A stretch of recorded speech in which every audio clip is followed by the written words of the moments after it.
Eh bien, nous sommes toujours nous sommes toujours le samedi 19, le samedi 5 novembre 2022. Bonjour et bienvenue sur la mécanique universelle. Alors, je continue mes lectures et mes digressions à partir de cet ouvrage, Hegel, sa philosophie et sa vie. Donc, je pratique comme ceci, je lis, je découvre en même temps que je lis, et voilà, je commente je sens que c'est intéressant de le faire. Et le, ce qui est dit en règle générale, c'est lié au site que je développe, mécaniqueuniverselle.net, un site qui s'intéresse à l'évolution de l'humanité, qui essaie de démontrer par la logique que nous allons vers une sorte d'état d'ultime perfection. Voilà, une perfection qu'on pourrait dire indépassable, mais bon, ça c'est simplement des mots, mais disons une sorte d'ultime perfection. Mais ni plus ni moins que les autres espèces en somme. Hein. Simplement, nous avons une autre vocation, une vocation qui pour moi est spirituelle. L'humanité a une vocation spirituelle. Voilà. Et donc la finalité de l'humanité, la perfection, l'ultime perfection, elle est tournée vers le spirituel. Elle est destinée au spirituel, en somme. Voilà. Donc quand je dis que ni plus ni moins que les autres espèces, c'est que, ben voilà, hein, l'espèce des baleines, des dauphins, ont commencé par nager sans doute beaucoup moins fluidement dans l'eau, ou les aigles ou les colombes dans le ciel. Et progressivement, leurs ailes se sont déployées, se sont améliorées, etc., etc. Ils ne peuvent pas faire autrement que d'essayer d'atteindre le plus haut degré de perfection. Le camouflage, etc., le vol, la nage. Pour chaque espèce, c'est quelque chose comme ça. Son organisme évolue, etc., etc. Jusqu'à atteindre un summum. Et je pense que l'humanité et ce mécanisme qui est instinctif chez les autres animaux, chez nous est intuitif. Mais il est en passe de devenir conscient progressivement. Voilà. Donc, je vais commencer à lire et je digresse éventuellement. Alors, cette vérité du changement, donc Hegel parlait, je vous renvoie aux vidéos précédentes hein, si ça vous intéresse. Donc, il y a des grands moments pour Hegel, des grands moments de basculement, de changement, de transformation dans une nation. Il prend appui sur la Révolution française qui s'était déroulée quelques années avant. Il est témoin de cette Révolution française au moment où il écrit.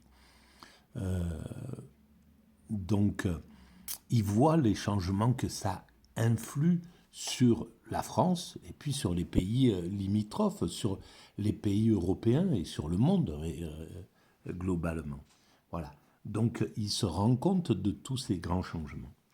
Cette vérité du changement, de si haute importance, ne consent à se dévoiler qu'après s'être fait longtemps prier.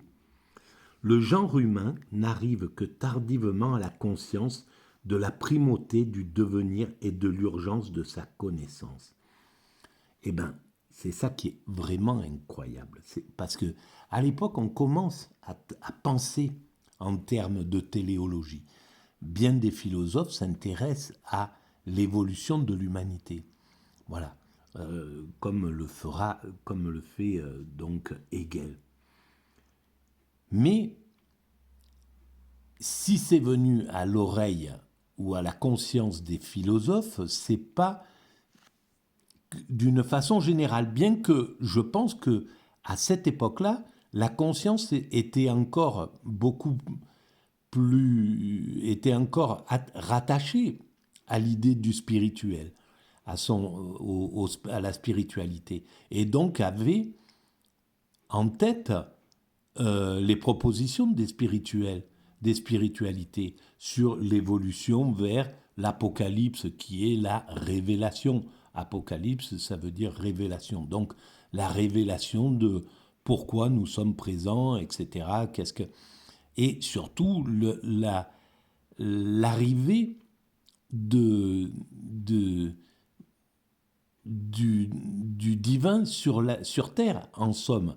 Et donc, la loi de Dieu qui se pose sur la planète, et Dieu, c'est l'amour pour les spiritualités euh, monothéistes. Et donc, c'est l'arrivée de l'amour, c'est la, la c'est pas l'arrivée, mais c'est le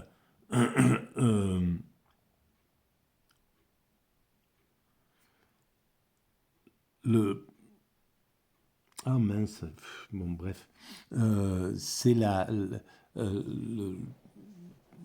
bon l'arrivée, la finalité, le moment où Dieu, le divin, s'impose sur la planète.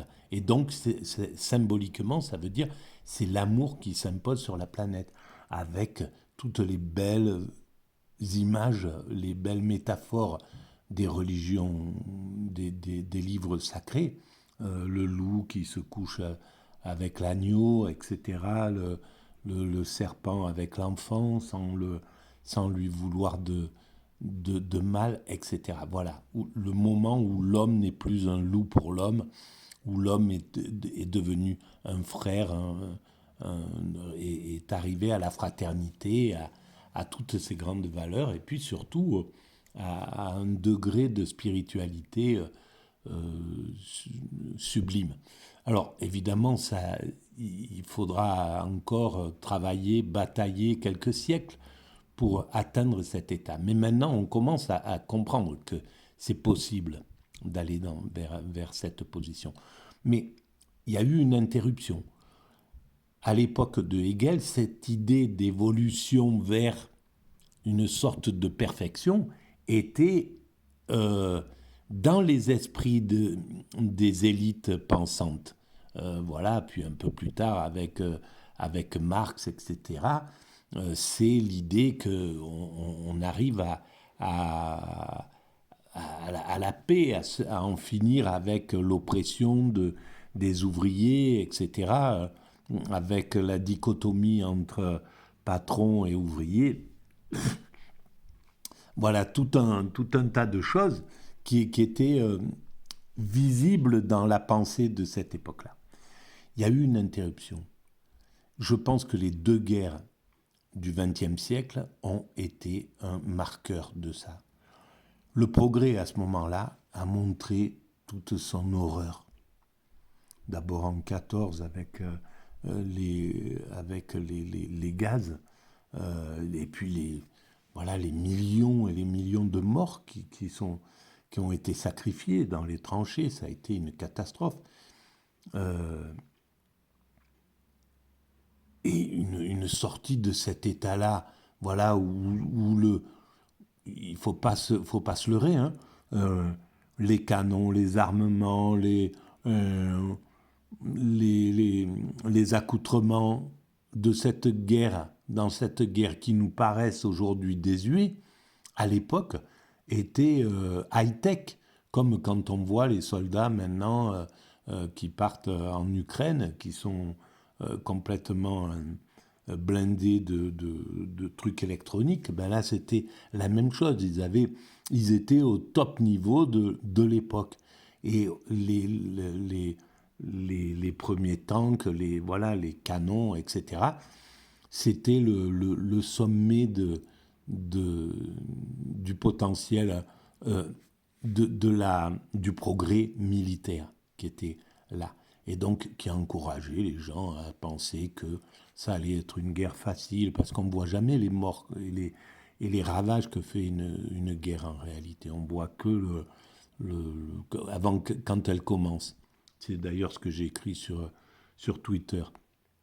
On ne voit que, voilà, on part avec, on n'a qu'une vision, tout va bien, c'est parfait, regardez un peu nos armements, regardez où on en est, regardez les troupes, comment elles sont flambant neuves, etc. Et puis à la sortie de ça, 4 ans après, tout le monde est lessivé, c'est une catastrophe, quoi. Le monde est traumatisé, bref. Voilà. Alors donc, on sort de cette guerre comme ça, et quelques années après, on a le fascisme qui monte, qui arrive, qui prend le pouvoir. Les gens se retrouvent stupéfaits devant la violence de ces mouvements qui, dès qu'il a le pouvoir, enferme, neutralise, tue tous les opposants, tout ce qui est opposant, les communistes, etc., les socialistes, les anarchistes, finissent tous dans les camps, et puis après part dans son délire de l'antisémitisme, d'écarter de l'humanité ce qu'elle pense déviant, les sensibles en somme, et part dans cette guerre complètement infâme qui tue des dizaines de millions d'êtres humains en quelques années. Et tout ça sous le couvert du matérialisme, sous le couvert du progrès, voilà. Pareil, des armements flambant neufs, etc., etc. Et donc les hommes à la sortie de ça, ils pouvaient plus imaginer l'évolution, le progrès, un progrès positif, quoi, quelque chose de positif. Derrière, après Auschwitz, c'était quasiment impossible de pouvoir imaginer que le progrès pouvait être positif, parce qu'on a confondu les hommes qui ont utilisé le progrès, les criminels qui ont utilisé le progrès, avec le progrès lui-même. Évidemment, c'était comme ça.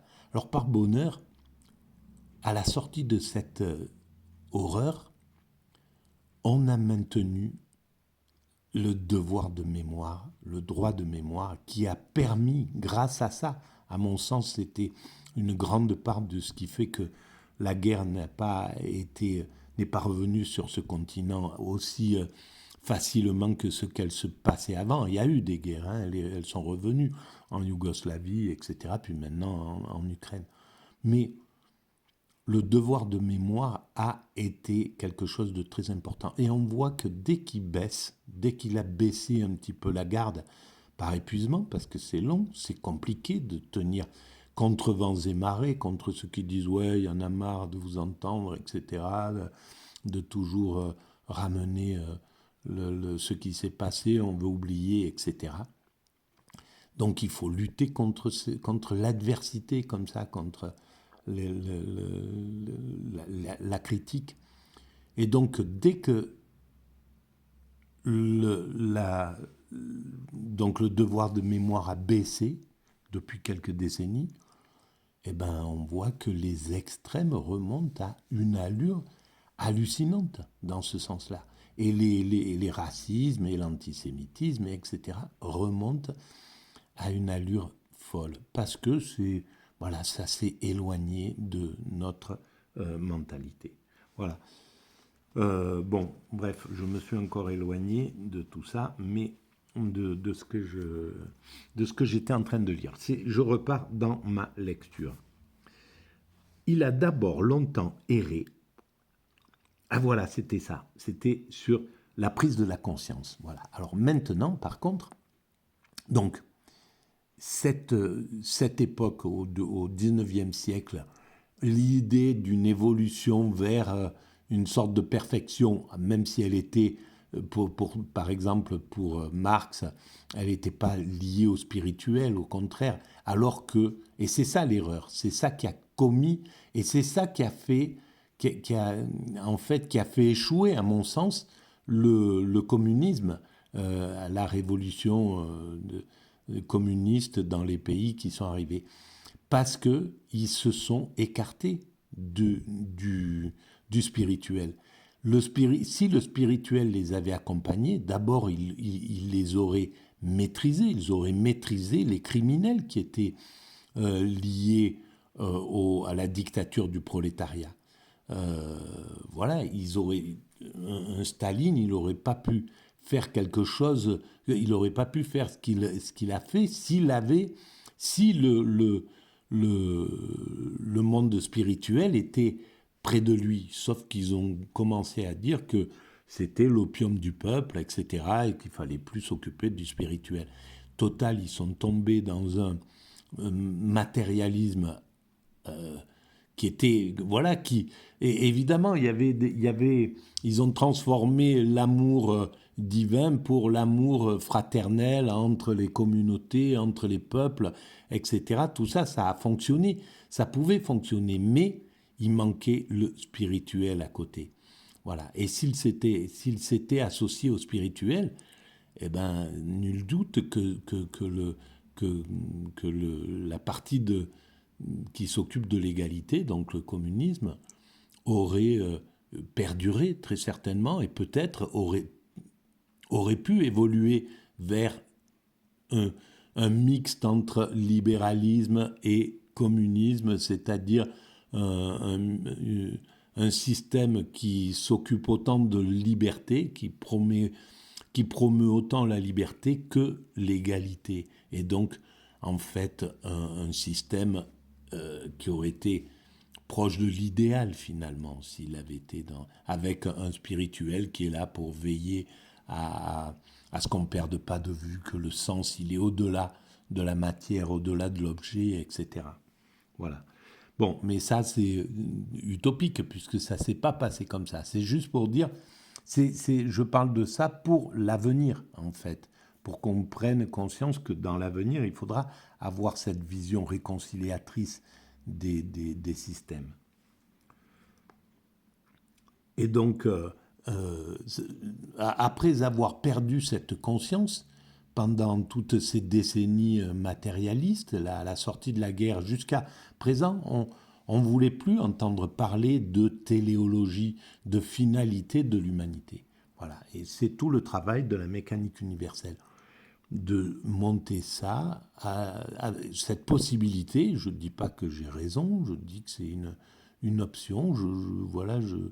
Elle mérite d'être réfléchie, d'être pensée, et de pouvoir la remettre dans la pensée de l'humanité. C'est ça qui est important, voilà, pour qu'on puisse revoir le futur, voir un futur, pouvoir, et en voyant ce futur, et maintenant avec les nouvelles données que n'avaient pas forcément à l'époque Hegel, les Marx, etc., il y avait tout un tas de monde qui était encore inconnu. Tandis que là, on connaît tous les êtres humains qui composent notre humanité. On est complètement, déjà, sur un village planétaire, on est fédéré symboliquement. On est fédéré même techniquement, parce que voilà, les peuples d'Amazonie, les Inuits ou les New-Yorkais, ou les Gabonais, voilà, ou les aborigènes, ils sont sur Internet, comme tout le monde. Et donc, c'est quelque chose de magique que nous sommes en train de vivre. On sent là maintenant que c'est possible, cette chose-là. Voilà. Donc là, c'est la primauté du devenir et de l'urgence de sa connaissance. C'est ce que disait Hegel. Malheureusement, c'était pas le moment. Maintenant, peut-être il commence à être le moment. Peut-être c'est le moment. D'ailleurs, j'en profite pour vous dire que n'oubliez pas de liker. Voilà, ça s'appelle comme ça. Et de vous abonner éventuellement, si vous voulez, parce que ça soutient cette théorie, si vous la pensez intéressante à soutenir. Voilà, j'oublie toujours. Normalement, il faudrait le dire dès le début. Mais bon, j'ai pas encore pris l'automatisme là-dedans. Alors, je continue ma lecture. Il a d'abord longtemps erré, se déplaçant sans le savoir, acquérant quelques vérités relatives sans le vouloir. C'est sur lui-même que l'homme s'est abusé le plus opiniâtrement. Voilà, c'était intuitif, on évoluait sans comprendre. Là, il pose la possibilité de l'évolution consciente. Et maintenant, moi, c'est exactement ce que je dis. Je ne connaissais pas du tout le travail d'Hegel quand j'ai imaginé la mécanique universelle, mais c'est exactement ça. Il est peut-être temps de prendre conscience de notre sens, parce que ça changerait beaucoup de choses finalement.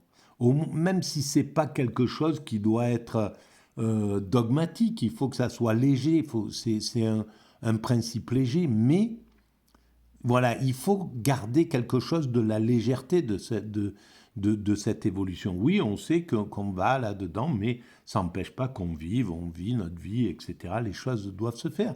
On est, voilà, c'est pas quelque chose qui doit nous verser dans une accélération ou quoi que ce soit.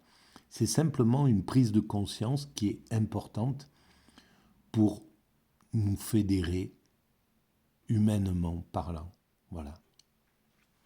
L'expérience de l'extrême fin du XVIIIe siècle confirme ce que d'autres époques avaient seulement, si l'on ose dire, entrevu, l'obscurité première de tous les phénomènes humains.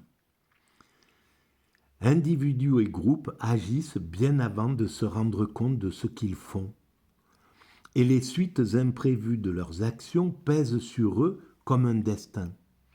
S'ils savaient ce qu'ils voulaient et ne faisaient que ce qu'ils veulent, les événements historiques ne souffriraient plus d'aucune ambiguïté et ne surprendraient personne.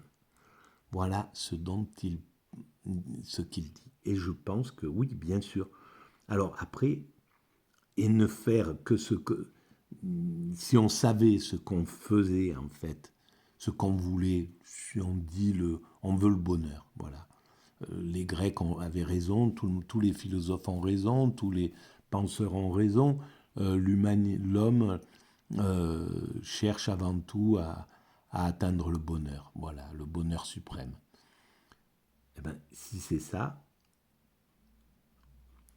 il est bien de le concevoir, voilà.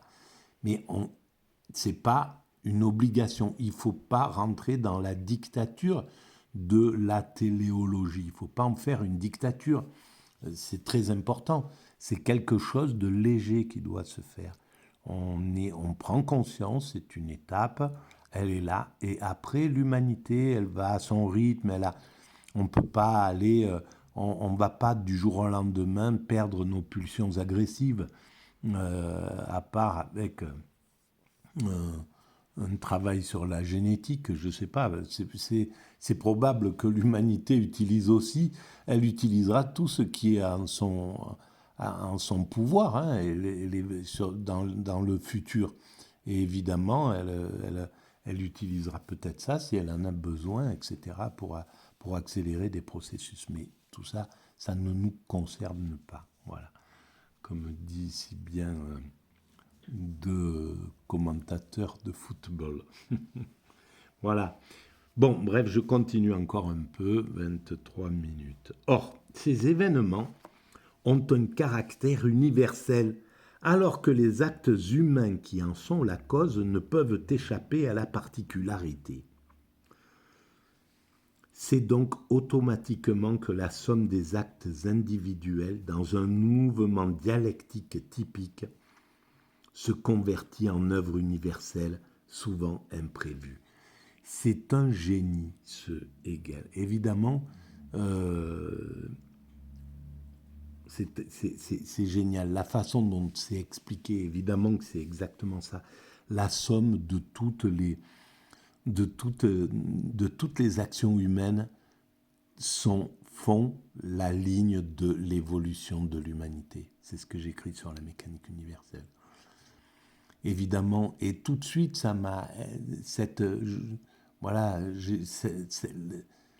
dès qu'on a la fin, c'est comme ça que j'ai eu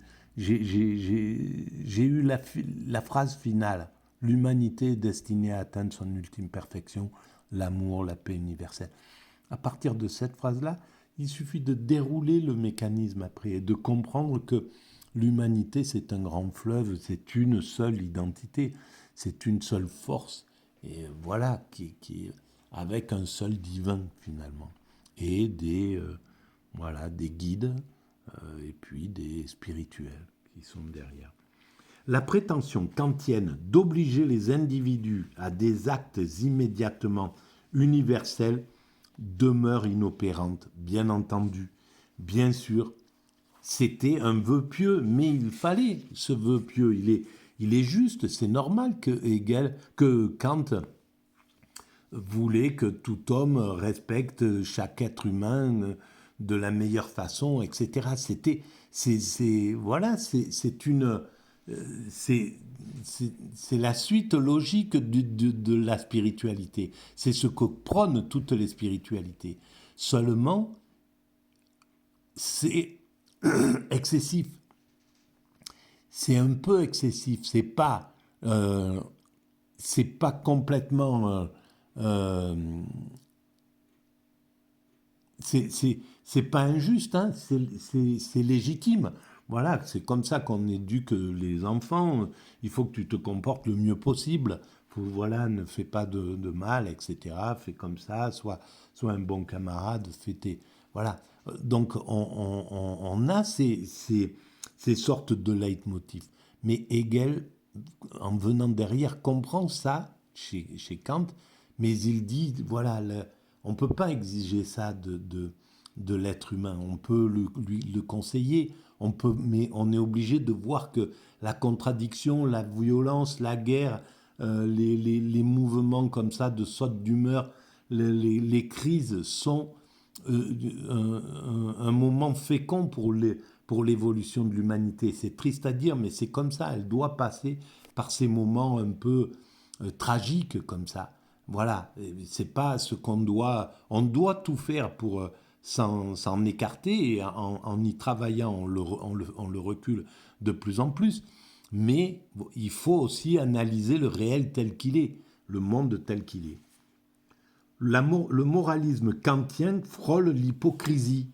Rien n'empêche de revêtir de prétexte universel n'importe quelle action singulière, en fermant les yeux sur le caractère égoïste de ces mobiles. Voilà, c'est clair qu'il manquait la psychologie. Voilà, le fait de comprendre le réel.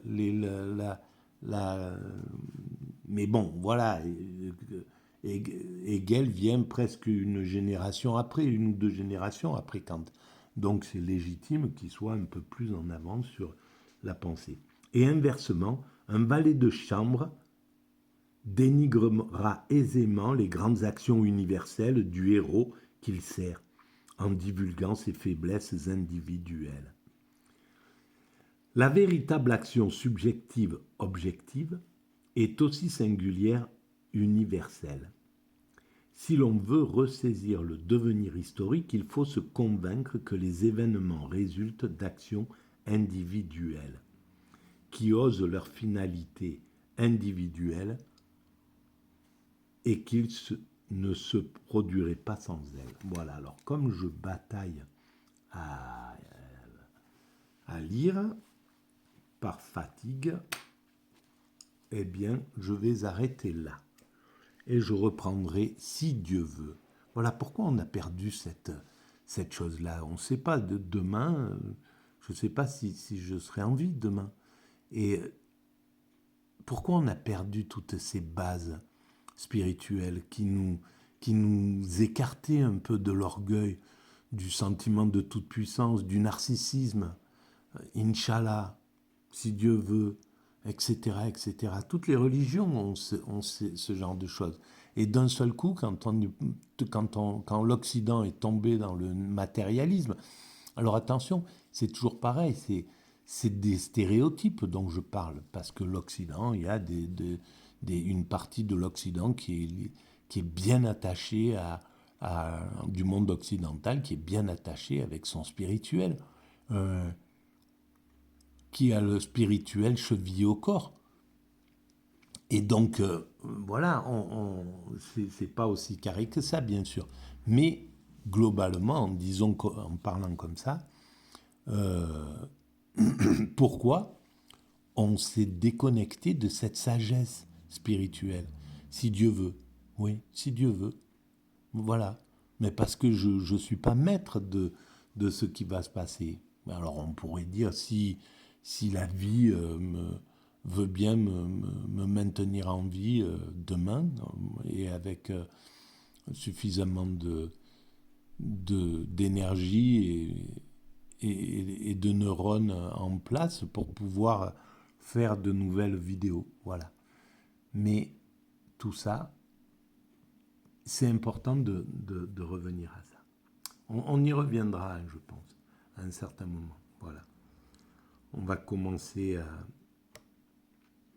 à reprendre goût au spirituel. Les spirituels vont commencer et d'ailleurs, on voit un petit peu quand sur Internet, tous les sages qui parlent de spiritualité, et c'est un bonheur, les rabbins,